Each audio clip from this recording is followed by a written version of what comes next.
Thank you very much, Trudeau, Nova Scotia. Great to be back. Wow, what a crowd. Thank you very much. You remember this guy? Thank you. Thank you. Thank you very much. Wow, what a crowd. Great to be back here. The incredible common sense people of Nova Scotia. Who's ready to axe the tax? Oh, it's great to be back. You know, my friend Dr. Ellis, well known around the community, especially by our seniors. As a former doctor, every time I come to his neck of the woods, he always says the same thing. We have to visit with the seniors. They built this country after all. And I always say to him, Dr. Ellis, they're not going to want to see some politician from Ottawa. He says, no, we're going to take you to seniors' home. You're going to be a big star. So anyway, we went over to the Trudeau Senior Center the other day and walked in, and I walk up to a lady and I said, do you know who I am? And she said, no, but if you ask the nurse, she'll tell you who you are.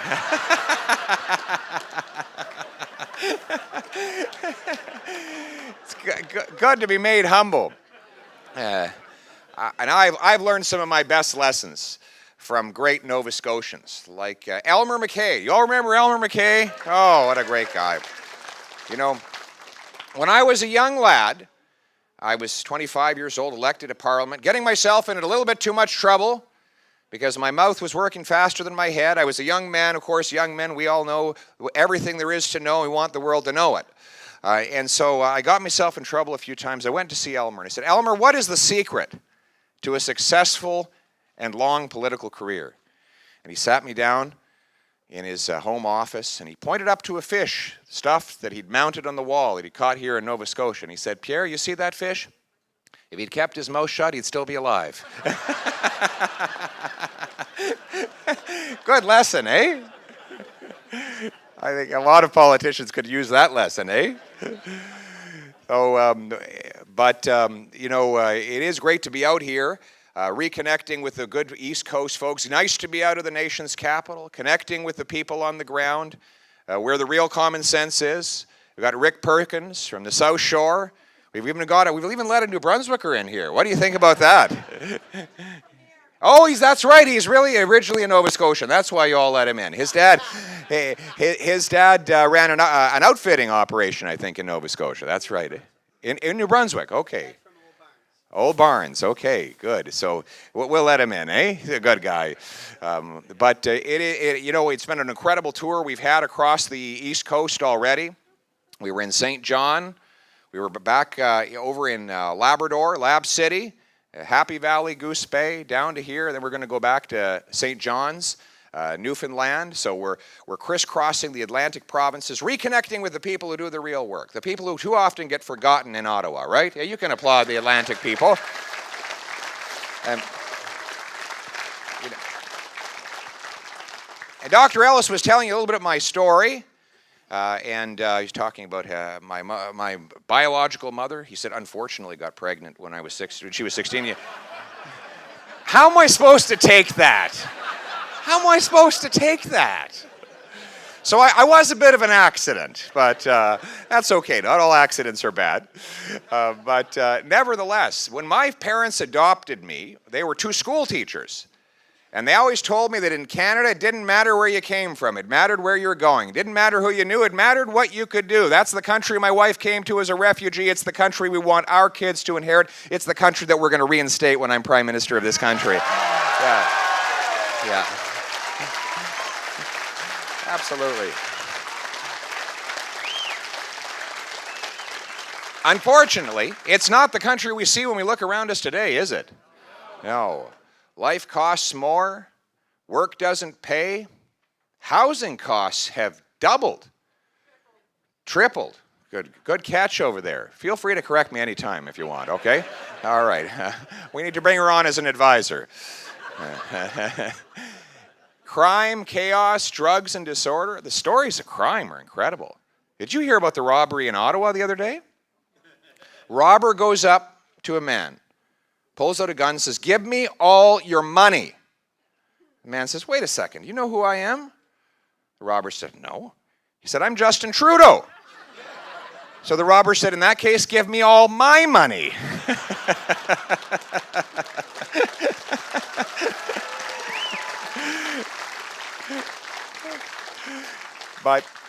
But in all seriousness, people are suffering these days. Seniors are choosing between eating and heating. Young people can't afford a home, can't start a family. How do you even have a date if you're living in your mom's basement at age 35? I asked that question very carefully. That's right, yeah.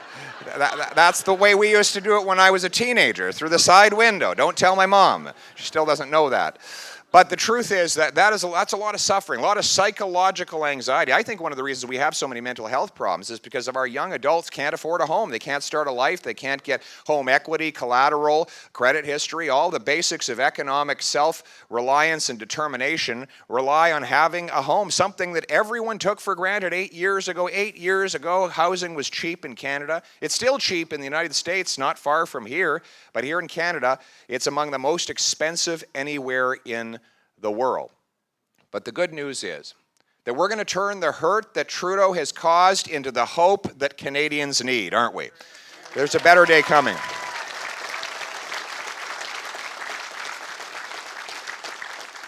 And we're going to do it by relying on the common sense of the common people. We're going to make common sense common again. Let's start with the cost of living. First of all, we've had the highest inflation in 40 years. Since roughly 2021. This is the result of $500 billion of inflationary spending. By the way, most of the debt that Trudeau has now added had nothing to do with COVID-19. He added $100 billion before COVID, and he's added another $500 million since. And according to his own parliamentary budget officer, 40% of the deficits he added during the COVID pandemic had nothing to do with the pandemic whatsoever. The government cost 60% more than it did when he took office only 8 years ago. He's added more to our national debt than all previous prime ministers combined. And when you create more cash, that cash bids up the goods that you buy and the interest that you pay. It's common sense. If you got 10 loaves of bread and $10, it's $1 a loaf. If you say, well, we're still hungry, we got to solve that. Well, most people would say, bake more bread. He says, no, just create more money. So you double the number of dollars to 20, you still have 10 loaves of bread, you're not any richer. It's now $2 a loaf. That's inflation. Now, inflation is a very good thing if you're rich. If you're a billionaire, all your assets go up in value, right? Your $10 million mansion, your fancy watches, your fancy bottles of wine, your stocks, your speculative land, all gets more valuable. You get richer by sitting back on your big, fat assets. But the working class people who live on wages or pensions, they see the purchasing power go down. Their dollar buys less, so it is a transfer of wealth from the have-nots to the have-yachts. And to make matters worse, Trudeau's got this carbon tax, going to kick in just in time for Canada Day. It's going to be 13.3, boo, that's right. Axe the tax, axe the tax, axe the tax, axe the tax, axe the tax, axe the tax. So it starts with 13.3 cents on July 1st, and then it's going to be another 3.7 cents added on July 7th, a week later, bringing you to 18 cents. But he's not done. Then he's going to apply the HST on the tax and the tax to bring the total price increase to 20 cents a liter. Think of our seniors choosing between eating and heating, our small businesses that don't get any rebate whatsoever. Think of the Suntech tomatoes in Manotick. Anybody know where Manotick is? It's a quaint little village that would fit in beautifully in Nova Scotia. If you actually feel like you're in Nova Scotia when you're in Manotick, they have this little farm. It's a greenhouse, and they grow tomatoes there. And Trudeau's charging the carbon tax on the CO2 they release into the greenhouse, even though it's absorbed by the plant life. Apparently, he missed that day in science class, right? But here's the consequence. It means that it costs more to buy a Manotick tomato in Manotick than a Mexican tomato in Manotick, because Mexico doesn't have the Trudeau carbon tax. So the price signal that Trudeau sends is for the customer to buy the tomato that had to be shipped in train and truck, burning fossil fuels the whole way across the continent, rather than buying the green, clean Canadian tomato. What do you think? We need local tomatoes, right, Peter MacKay? Give Peter MacKay a round of applause. Look who's here. There he is. What a guy. Come on, give him a big round of applause. Round of applause. Right on. Great Peter MacKay. Yes, absolutely. And so this actually drives production out of our country to more polluting foreign jurisdictions.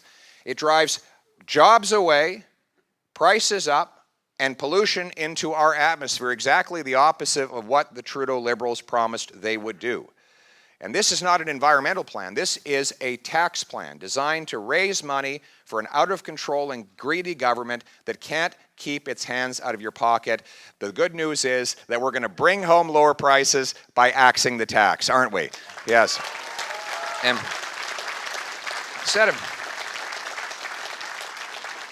instead of new taxes, we're going to unleash the production of clean Canadian energy. We could do this right here in Nova Scotia, right? Nova Scotia. Nova Scotia has the clean energy potential. In fact, there was a company that came here to build tidal power using the forces, the mighty forces of the ocean to run through turbines and send the power charge right into the grid, emissions free. The Trudeau government sat on it for 6 years till they picked up and left. A Poilievre-led government is going to remove the red tape and the gatekeepers so that we green light these green projects. Right? Get it done. Let's get it done. We're going to speed up approval for small modular nuclear reactors that will supply emissions-free electricity onto our grid. We're going to allow our provinces to build more hydroelectric dams. We're going to incentivize our oil and gas industry to invest in carbon capture and storage to put the carbon right back in the ground where it came from. And we're going to make Canada a mining superpower. We have the minerals right under our feet for the future. If only we could get them out of the ground. Unfortunately, it takes 25 years to get a mine approved in Canada. That's why with the 6th biggest supply of lithium on planet Earth, we don't mine a single tablespoon of the stuff. So that when you see somebody driving around in a Tesla feeling good about what they're doing for the environment, you might want to tell them that that battery came from China where they burned coal in order to refine and manufacture it. Why don't we get out of the way and let our miners dig up these minerals? Let's refine them here. Let's bring home the jobs, the resources, the self-reliance, and the paychecks to our country.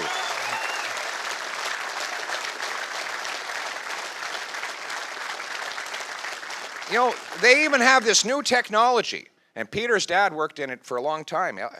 It is a 3D printer that sucks carbon out of the atmosphere and turns it into building materials. You heard of that? They're called trees. Yeah. Remember Trudeau was going to he was going to plant 2 billion of these things? He didn't plant a single tree. He can't save the world. He can't plant a single tree. We're going to support our forestry sector because forestry is good for our environment. All of this. And we're going to get ourselves self-reliant. It does nothing for the environment to import overseas oil, yet we have the 3rd biggest supply of oil right here of any country on planet Earth, and we are still importing 130,000 barrels of overseas dictator oil to this country. It's a shame. So here's the plan. We're going to repeal Trudeau's anti-energy law so that we can build our own resources. We're going to let Newfoundland and Labrador double its production to fully replace all the overseas oil we're bringing into this country, and we're going to end dictator oil in Canada altogether within 5 years. That's right.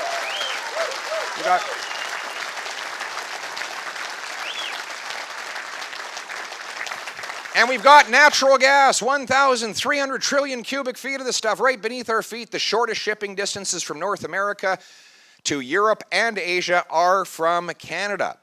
We also have clean hydroelectricity to liquefy this stuff. And you know what else you need to do to liquefy gas? You need to cool it down.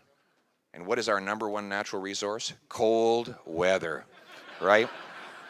In fact, it got so cold in Ottawa last winter, Justin Trudeau was seen with his hands in his own pockets. So here's what we're going to do. When he took office, there were 15 natural gas liquefaction proposals on his desk. Not a single one of them has been built. He says there's no business case. That's what he told the German Chancellor and the Japanese Prime Minister when they came begging for our energy so that they didn't have to rely on Putin, right? Crazy. Well, so nobody told the Americans there's no business case. They built 7 liquefaction facilities. Nobody told the Qataris. They more than doubled their production. No one told the Germans, who built an import terminal from concept to completion in 194 days. Those folks know how to get things done. When I'm Prime Minister, we're going to stop stopping, start starting, build those natural gas liquefaction facilities, cool that gas down to minus 161 degrees Celsius, put it on a ship, send it to Asia to close dirty coal-fired plants there, and send it off to Europe to break European dependence on Putin and turn dollars for dictators into paychecks for our people in this country. Thank you. Yeah. And speaking of paychecks, it doesn't pay to work in this country anymore, does it? A single mom goes out and earns another dollar. She loses as much as 80 cents to clawbacks of her child benefit, income tax, payroll tax, gas tax, carbon tax to get to work. 80 cents on the dollar means if she's earning 25 bucks an hour, she's keeping $5 of that extra hour work. You wonder why we can't get our workers to take on extra shifts. It doesn't pay. We've set up a system that punishes work. In fact, the other day, I heard, there's a story of a little boy sitting next to his dad. And he said, "Dad, what is an income tax form?" And he said, "Well, it's the opposite of a report card. The harder you work, the worse you do, right? We punish hard work in this country. That's the problem. So what I'm going to do is we are going to reform the programs and cut the income taxes so people bring home more of each dollar they earn, and hard work once again pays off for Canadians." Absolutely. Yeah.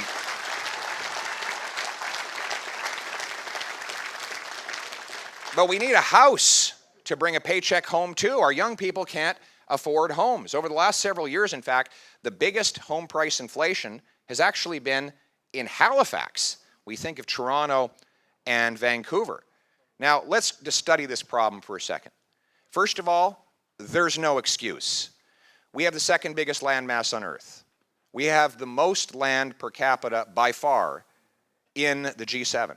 In fact, our housing is almost twice as expensive as in the United States of America. They have 10 times the people to house on a smaller landmass, 10 times the demand, less supply, and yet lower prices.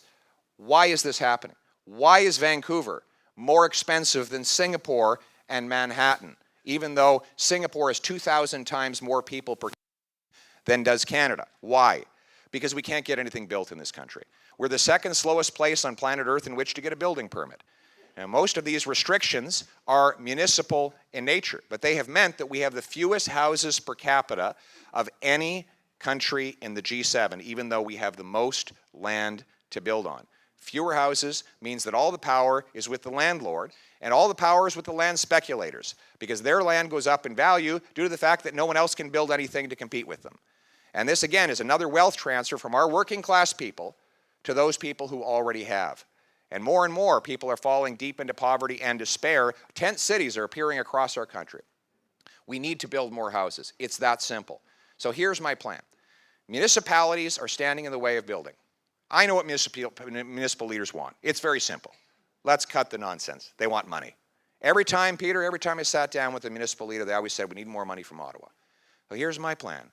I'm not going to give them what they want till I get what I want, which is more houses. I will link the number of dollars that cities get for infrastructure to the number of houses they allow to get built. I'll require they increase building permits by 15% per year or lose some of their infrastructure money. But there will be a carrot. Those that exceed that target will get a building bonus, extra infrastructure money to help them accommodate that growth. I'll require every big city transit station to be surrounded by high-density apartments so that our young people and seniors can live right next to the bus or train. And we'll sell off 6,000 federal buildings. We have these big, empty, ugly buildings. Sell them off. Turn them into housing.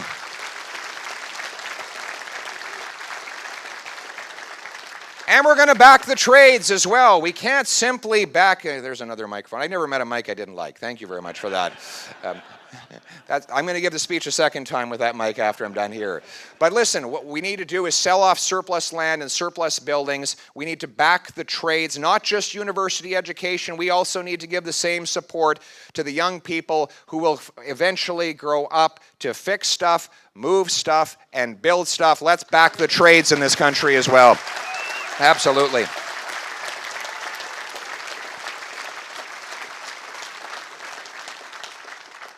And you know what? We're going to make sure that you have health care in rural communities. It's incredible how few doctors we have. Thank goodness we have one here, but we plucked him out of the hospital and put him in the parliament. I don't know. Well, he's doing a pretty good job there, but we need more doctors. Now, why do we have so few? Isn't it crazy we have... Are you a doctor over there? Excellent. All right, so if you want to have a heart attack, now is the time to do it. You've got 2 doctors here. All right, that's right. You don't want to go to the States, but unfortunately, many people have been forced to do that, which is outrageous in this wonderful country of ours. We don't have enough doctors, even though we have 20,000 immigrant doctors and 32,000 immigrant nurses banned from working in their profession because there's no simple way for them to demonstrate whether or not they are qualified. In fact, it's not just immigrants, it's Canadians that go abroad. There was just a story 2 days ago. Did you see this? This lady went out, she was a doctor, trained and educated in Canada, went to Australia for 10 years. They wouldn't give her her license back. And now she can't practice. So she's got to go back to Australia. Meanwhile, we're crying out for doctors. The common sense solution is this. We have the red seal for the trades. If you want to be an electrician, you take the red seal, you get stamped, you can work anywhere in Canada. It's merit-based, qualifications driven. Doesn't matter where you're born, doesn't matter what your name is, doesn't matter where you come from or where you studied. If you can pass that test, you have your red seal. We need a blue seal for the professions so that immigrant doctors and nurses can take a test, prove that they're qualified, and within 60 days get into our hospitals and our family doctors' offices and serve our rural communities. Common sense. Common sense. It's just common sense. But we need to have safety. We don't want our hospitals filled with people who are suffering from crime and violence. Unfortunately, after 8 years of Trudeau, violent crime is up 32%. He brought in this catch and release system, this idea that you could release the same violent criminals over and over and over again. In Vancouver, they arrested the same 40 criminals 6,000 times in a year. That's 150 arrests per criminal per year. It's insane. Here's the plan. The Poilievre Common Self Plan. Yeah, it costs a lot of money to rearrest them over and over again. When we were in office, under the previous Conservative government, we brought in mandatory jail time, jail and not bail for repeat violent offenders, and guess what? Incarceration actually went down. Fewer criminals and less crime because there were real consequences. The Poilievre government will bring back real consequences for the repeat violent offenders so that we can keep our streets safe once again. Yeah. And we...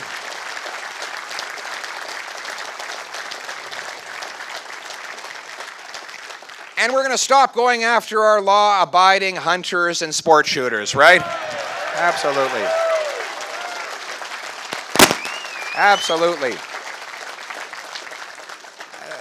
The guy or the gal with an RPAL or a PAL, a license, is the least likely person to commit a gun crime. That's the reality. I don't know a lot of bank robbers. But I have a hard time imagining that on the way to robbing the bank, they stop to get their license, right? To own the firearm. No, in fact, they don't have lawful firearms. They get 82% of gun crime is committed with guns that are illegally transported over the border, and now they're printing them on 3D machines, spending billions of dollars and countless police resources to send officers out into rural communities and badger a little old lady whose husband passed away with a firearm years ago in order for her to confiscate, give that over to the government, or to badger the licensed, registered sports shooter or farmer is an abject waste of money. And that's why I will stop Trudeau's hunting rifle ban. I'll put the money into reinforcing our borders to keep illegal guns out and put the violent criminals behind bars. Common sense.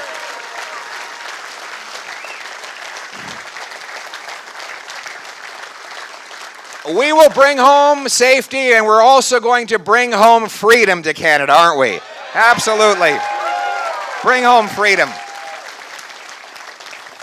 Trudeau brought in this law, C-11, to regulate what you see and say on the internet, giving a woke bureaucracy, the CRTC, the power to manipulate the algorithms that determine what shows up in your news feed, to make stories disappear. Just the other day, a gentleman out of Vancouver produced a documentary on how Trudeau has caused crime in this country, and what do you know? It went missing. It just fell off the radar on YouTube. No one will tell us whether the CRTC asked for it to go. It just suddenly up and vanished. He passed this other law that he said was going to promote Canadian news, and guess what? Now all the big tech giants are taking down Canadian news. Is there any other democracy in the world where government policies are literally forcing news articles and documentaries to vanish? Is this a democracy? Margaret Atwood, the great Canadian author, not a conservative, said these policies represent creeping totalitarianism. And we see it, we do.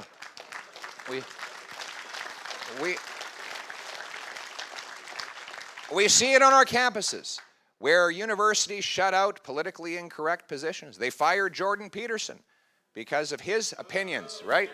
They pushed him out. They said that he should be silent. Now the College of Psychologists in Ontario want to take away his license. Why? Because he retweeted something that I put on the internet. Apparently, that is now a crime. Ladies and gentlemen, if you don't like Jordan Peterson, debate him. Good luck with that.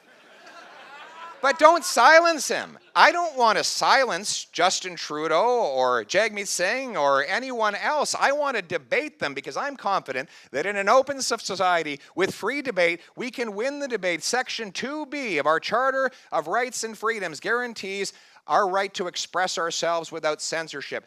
To be or not to be? That is the question. My answer is this. I will require universities that get federal funds for research to uphold academic freedom. I will repeal online censorship. We will bring back freedom of expression to all Canadians.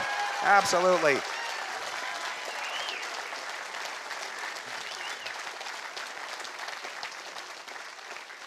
We'll protect financial freedom by banning the central bank from bringing in a digital currency.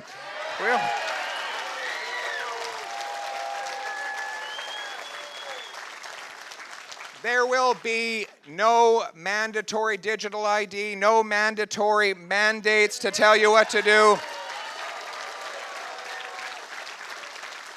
We will ban all of our ministers from any involvement in the World Economic Forum.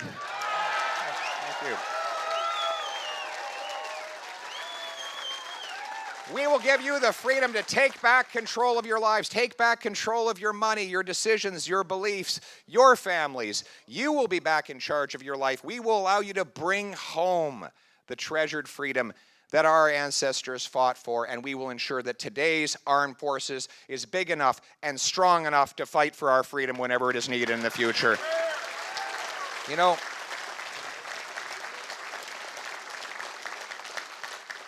this is the real choice. You see, our friends on the other side believe that they should make all the decisions for you, right? They should spend your money on your behalf, that they should decide what you get to think, that they should decide what values are taught to your children rather than letting you teach your values to them. And it's an interesting contradiction in their view of human nature, right? They think that man is too flawed to decide for himself, but just perfect enough to decide for everyone else. How is that possible? If human nature is so flawed that individual people can't make their own decisions, then how can individual people then decide for every other human? Well, their answer would be that there's a special type of angel that has a higher level of virtue and wisdom, and that they are made of finer clay. And that if we could just turn over all of our money, all of our thoughts, all of our family decisions to them, they'd be able to plan our lives better than we could ourselves, right? Because they say ordinary people are not able to make those decisions for themselves. Ladies and gentlemen, I've spent the last 2 years traveling this country. And I have a policy that I will follow tonight, which is that I shake hands with every single person that comes to my rally that wants to meet me. And you know what I found out? These are not ordinary people. These are extraordinary people we have in this country. Let me tell you about them. Absolutely. Peter MacKay is a great historian, a lover of Winston Churchill. We were talking about Churchill today with Elmer. One of my favorite stories, Peter, of Churchill is not his great speeches or his witticisms in Parliament, but how he used to walk around in the demolished streets of London to meet with the people who had just been attacked by the German Luftwaffe. He'd hear their stories. He'd help them get back on their feet. And one day he happened upon a little old lady who was buried under rubble. So he got on his knees with his staff and they swept away the rubble. And they picked her up to her feet, expecting that she might be angry or feel sorry for herself, for her condition. But instead, she looked him in the eyes and said, "Thank you." He paused in his place as she walked away. And moments later, his staff noticed that there were tears running down his face. And he looked at them and said, "There goes greatness." You see, he understood something. Wars were won by ladies like her. They weren't won by kings or queens, prime ministers, or even generals. They were won by the barber who downed his scissors to pick up his rifle, by the 18-year-old private that jumped out of the trenches and into the harm's way. They were won by the tea ladies who went into the factories to make the munitions. These were the extraordinary people he understood would win the war. We have those extraordinary people here in Canada as well. I know them. The single mom who works as a waitress, balancing 10 plates on a tray, serving 15 tough customers at once, working 12 hours, getting home to help her kid with math, and balancing her budget on a minimum wage salary is not ordinary. She is extraordinary, my friends. The farmer who masters the sciences of the sky and the soil to take food from his field to your fork is not ordinary. He is extraordinary. The electrician, yes, the electrician that captures lightning from the sky and runs it through a copper wire to illuminate this room is not ordinary. He is extraordinary. These extraordinary people are not famous. Their names do not appear in news headlines when they die. No words are spoken in their honor in Parliament. But when they walk through heaven's gate, the trumpets sound for them, because God knows that they carried their friends, their family, and their nation on their back. And a murmur goes out from God's angels, "There goes greatness." These great people have the right to be masters and not servants in their own country. It is the common sense of the common people, united for our common home. Your home, my home, our home. Let's bring it home. Thank you.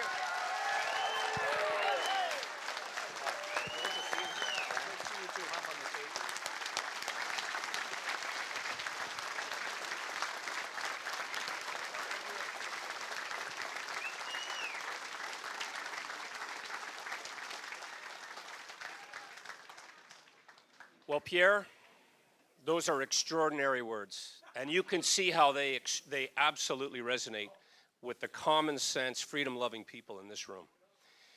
And I feel honored to say words of thanks to you for being here in Truro, Nova Scotia, an incredible part of this country, an incredible part of this province.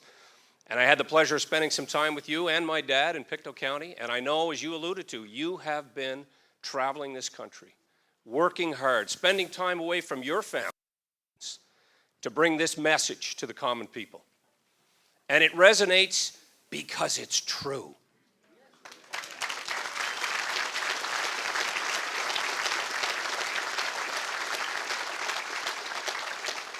People are struggling. And you talked about, you know, the lies, frankly, that are coming out of our Prime Minister's mouth. You mentioned one of them. He's going to plant 2 billion trees. There's a lot of trees down in this province, and they're getting replanted. What there is a lot of fertilizer in Ottawa. And a lot of wind. A lot of wind. Not enough to blow enough turbines to replace clean, Canadian-made, liquefied natural gas that is going to get us to a cleaner, greener economy.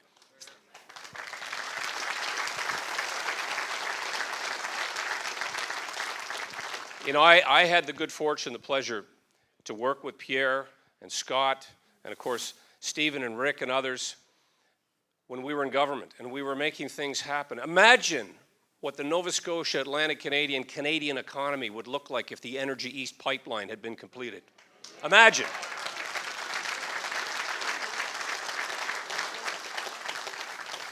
Imagine how much freedom there would be in the hunting and shooting community had we been able to lock down some of these incredibly oppressive efforts that are currently underway to criminalize and villainize people who take part in a very lawful and completely legal pursuit that is part of our heritage. And so I was elected in 1997, in large part because of Bill C-68, where they were going to register every firearm in the country. And brooms and baseball bats and knives, I guess, as well. But it didn't quite pan out. And so common sense is absolutely what this country is begging for. It's what these hundreds of people who have turned out tonight want to hear about. And what I like most about what you're saying is it's solutions-based, it's thoughtful, it's conservative, and it's Canadian.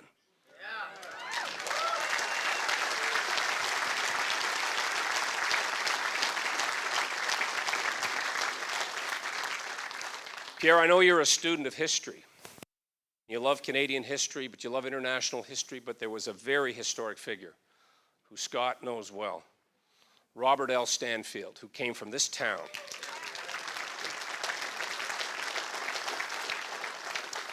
And like Stephen Harper, he had a keen eye for the Canadian dollar. He was an economist, a lawyer, a businessman, and he used to say, if your output exceeds your income, your upkeep will be your downfall.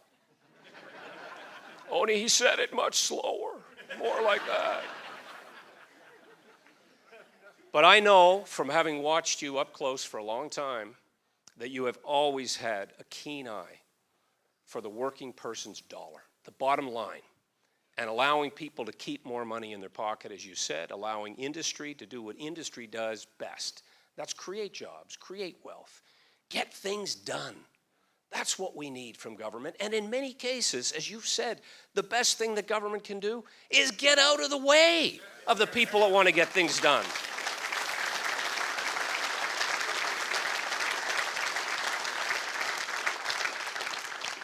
Smaller, more efficient government.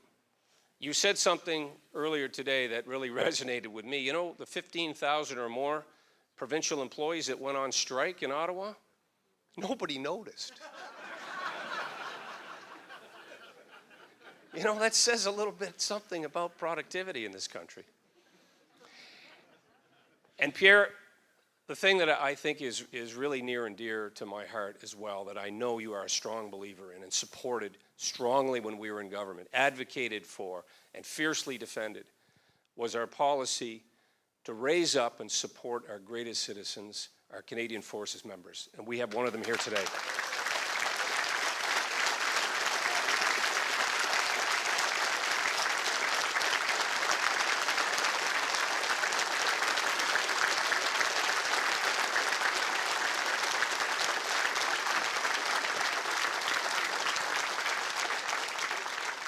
In fact, I expect we have others here, veterans, serving members. Raise your hand if you've ever worn the uniform of the Canadian Forces.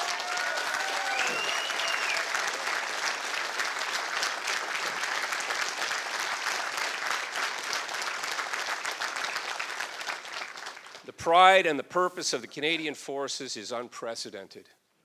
We have men and women who deliberately and willfully step in harm's way on our behalf, along with our police, our emergency responders, but Forces veterans are special. And we need to treat them with respect. And importantly, we need to invest again in their well-being and in our well-being brought about by their capabilities. And guess what? It's great for the economy to build military equipment in Canada, as we're doing here in Nova Scotia.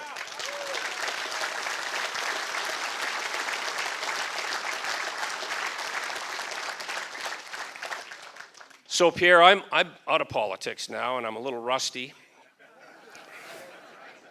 But I want to tell you that what you're doing is putting you on a path to greatness. You will be the next Prime Minister of Canada.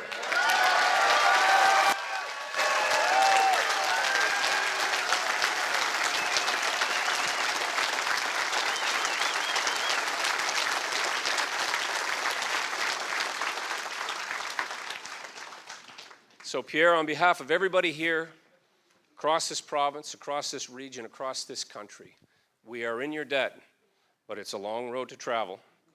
And I want to thank your family, your wife and kids as well, the people who are around you, supporting you, your team. This is what the country needs. It's what the country deserves. It's what the world needs, is a Canada that's competitive, productive, and pulling its fair weight in the world again. And free.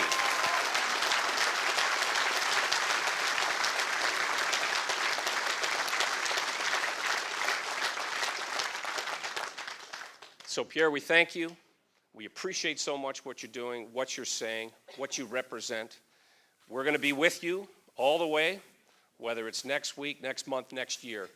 We know you'll be back in Nova Scotia, and that's, you can tell, you're going to fill rooms and halls and legions wherever you go, because people want your message. They need your message. You're giving people hope again.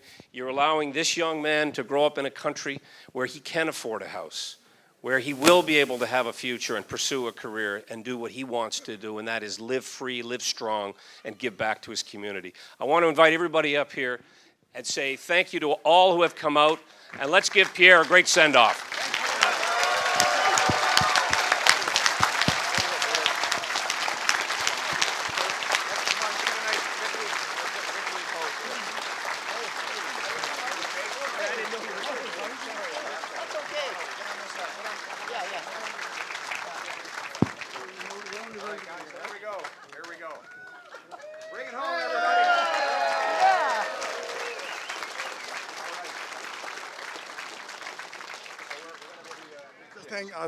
I'll do this.